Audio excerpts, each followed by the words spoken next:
श्रीराम. सर्व श्रोत्यांना हृदयापासून प्रेमपूर्वक नमस्कार.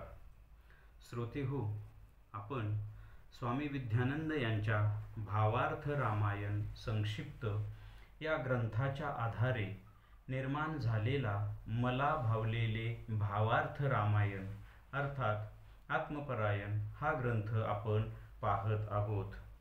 आज अरण्यकांडातील अध्याय 5. अगस्ती ऋषीकडून श्रीरामास अस्त्रप्राप्ती.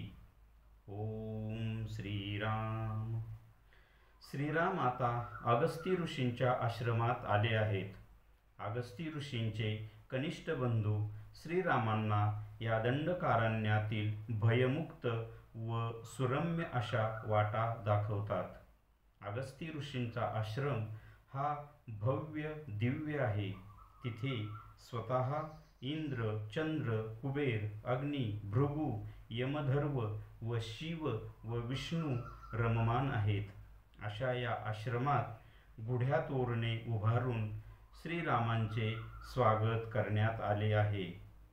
मग श्री अगस्ती ऋषी श्रीरामास अनेकविध शस्त्रास्त्रे अर्पण करतात. तेव्हा श्रीराम विचारतात की या अरण्यास दंडकारण्य असे नाव का बरे दिले. तेव्हा अगस्ती ऋषी सांगतात की पूर्वी इथे एक दुष्ट मनाचा राजा राज्य करत होता. तेव्हा च्यवन ऋषींच्या शापाने नगरासहित सर्व काही भस्म झाले. मग पुढे नारद महर्षींनी हे स्थान पुन्हा निर्माण केले, म्हणून याला दंडकारण्य हे नाव पडले व आपण आता या दंडकारण्यातच वस्ती करावी.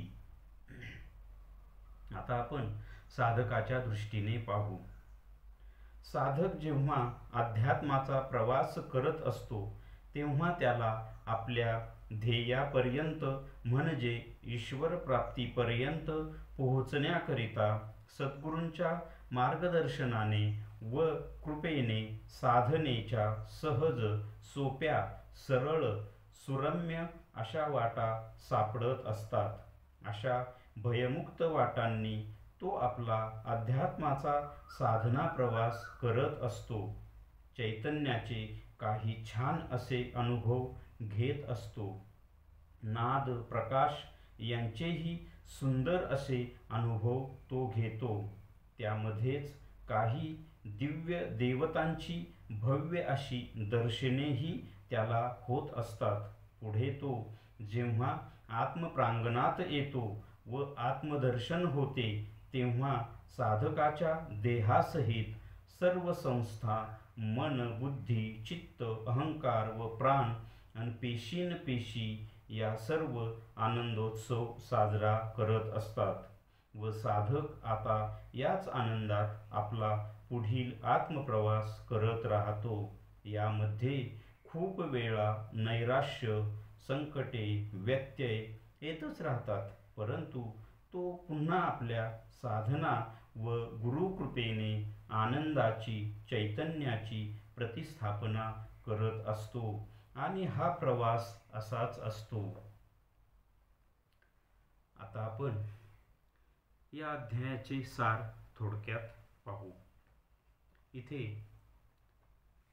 कथेमध्ये प्रभू श्रीराम अगस्ती ऋषींच्या आश्रमावर पोहोचले आहेत. अगस्ती ऋषींचे कनिष्ठ बंधू त्या दंडकारण्यातील भयमुक्त, सोप्या, सुरम्य अशा वाटा दाखवतात. तिथे सर्व देवदेवता अगस्ती ऋषींच्या आश्रमामध्ये हजर असतात. तेव्हा श्रीराम या दंडकारण्याची या अरण्यास दंडकारण्य असं नाव का पडलं हे विचारतात. तेव्हा अगस्ती ऋषी त्याविषयीची कथा त्यांना सांगत आहे. आता हे साधकाच्या दृष्टीने कसं बरं. साधकही आपला अध्यात्म प्रवास करत असताना त्याला त्याच्या ध्येयापर्यंत जायचं असतं आणि तो आपल्या सद्गुरूंच्या मार्गदर्शनाने व कृपेने साधनेच्या सहज, सोप्या, सरळ, सुरम्य अशा वाटा त्याला सद्गुरूंकडून प्राप्त होतात. तर ही अतिशय महत्त्वाची गोष्ट आहे इथे. कारण अशा ह्या ज्या अध्यात्माच्या वाटा असतात ना, आपण आध्यात्मिक ग्रंथांचं कितीही अध्ययन केलं तरी त्या ग्रंथांमध्ये अशा वाटा सापडतीलच असं नाही. कारण प्रत्येकाचा पिंड हा वेगवेगळा असतो, स्वभाव वेगळा असतो, शारीरिक परिस्थिती वेगळी असते, भौतिक परिस्थिती वेगळी असते, त्याची सांसारिक परिस्थिती वेगळी असते. त्याचा पिंड त्याप्रमाणे तयार झालेला असतो आणि त्यानुसार त्याच्या अंतरंगात त्याला आत्म्याकडे जाण्यासाठी ज्या वाटा असतात ना, त्या ग्रंथामधून मिळतीलच असं नाही.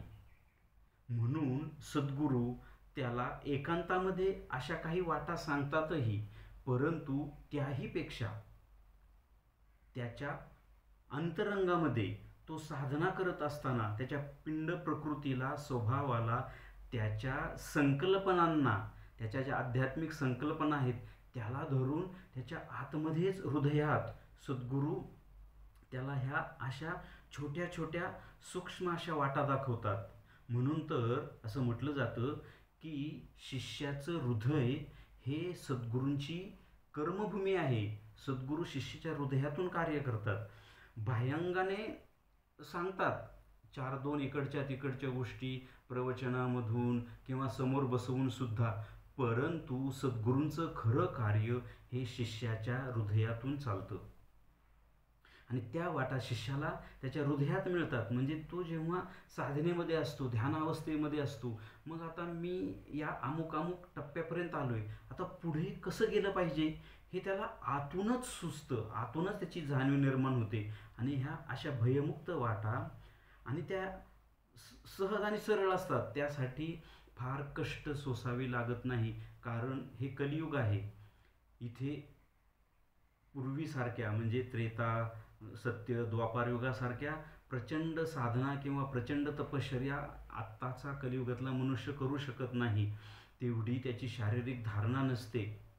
हठयोग तर करूच शकत नाही. आत्ता करायचं म्हटलं तर त्याला अरण्यात संन्यास ग्रहण करून तिथे सद्गुरूच्या मार्गदर्शनाखाली करावा लागतो. आपल्यासारख्या सामान्य माणसांना आपला संसार करायचा असतो आणि त्यासोबतच आपला आत्मोद्धारही करून घ्यायचा असतो. म्हणून सद्गुरू त्याला त्याच्या हृदयातच ह्या सूक्ष्म सूक्ष्म गोष्टी जाणीव रूपाने, स्पंदन रूपाने समजून देतात. त्या मात्र त्या साधकाला उचलता आल्या पाहिजेत, त्या समजल्या पाहिजेत, त्या पकडता आल्या पाहिजेत आणि त्यानुसार आपली साधना केली पाहिजे. इथे कथेमध्ये अगस्त्य ऋषींचे बंधू श्रीरामांना अशाच सहज, सरळ, सोप्या त्या दंडकारण्यातील वाटा दाखवतात. साधकाच्या दृष्टीने सद्गुरू त्याच्या हृदयात ह्या वाटा दाखवतात. इथे कथेमध्ये दंडकारण्य आलेलं आहे. मग साधकाच्या दृष्टीने दंडकारण्य म्हणजे काय? साधकाच्या दृष्टीने दंडकारण्य म्हणजे त्याचं संपूर्ण भौतिक जीवन आणि त्यात करायचं असतं अध्यात्म. भौतिक जीवनामध्ये राहूनच आध्यात्मिक जीवन जगायचं असतं. याला मिळून दंडकारण्य म्हटले. आता पहा, इथे दंडकारण्याची कथा सांगताना त्यांनी काय म्हटले की एक दुष्ट मनाचा राजा होता. त्याने खूप उत्मात केला तिथे, म्हणून च्यवन ऋषीने त्याला श्राप दिला. मात्र ते स्थान परत कुणी निर्माण केलं? नारद महर्षींनी. साधकाच्या दृष्टीने दंडकारण्य म्हणजे काय? प्रपंच, संसार, षड्रिपू, काम, क्रोध, लोभ, मोह यांची वादळं, यांचे हल्ले, हे सगळं म्हणजे तो दुष्ट मनाचा राजा आहे.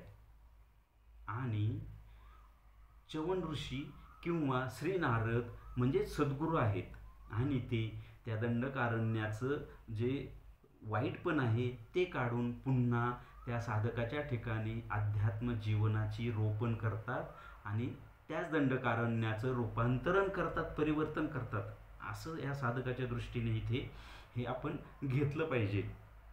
आणि मग साधकाला त्याच दंडकारण्यात राहून म्हणजे त्याच संसारात राहून तो साधना करतो, सद्गुरूंचे निर्देश पाळतो, सद्गुरूंनी दिलेल्या सांगितलेल्या ज्या सोप्या वाटा आहेत त्या वाटेने तो प्रवास करतो. आणि मग तो अंतरंगामध्ये दिव्य दर्शन, आपण मागच्या अध्यायात पाहिलं की नाद, कंपन, सुगंध, प्रकाश दर्शन, आत्मदर्शन, ह्या सर्व गोष्टी साधक इथे मिळवतो. म्हणून साधकाने संसारात राहून आपल्या सद्गुरूंच्या बोधाप्रमाणे आपला अध्यात्म प्रवास करावा. श्रीरामार्पणमस्तु. हरिओम तत्सत. ब्रह्मार्पणमस्तु.